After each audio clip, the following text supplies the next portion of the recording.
So here we are going to put a mark, call it helper. And what we are going to do is to write a function that is going to be updating our button status. So private func update done button status. And this function will be called every time our text filter change function is being called. So say update button status. And inside our update button status, we are going to check if our text fields have some kind of text. Then we are going to enable our button. And if they have no text, we are going to disable our button. So we say if name text field dot text is not equals to empty string, and surname text field dot text is not equals to empty string, and address text field dot text is not equals to empty string. In this case, our button should be enabled because all three text fields have some kind of text in them.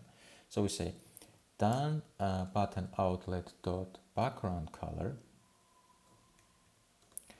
equals, and we say color literal, and I will select my latest color, which is the orange we are using, and then we say done button outlet is enabled is equals to true. So we enable our button.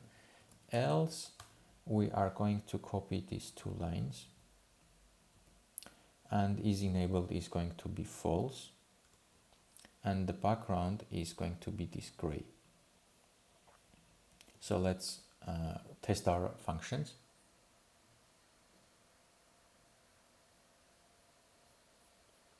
Go to the profile, go to the registration, and it's currently disabled. I'm going to put something here, and once I type something here, it should enable itself. And if I remove, it's disabled. So as you can see, it's working and everything is working fine. The only thing I need to do here, go to my main storyboard, and by default, we're going to start this button as disabled. So select the button, go to the site inspector here,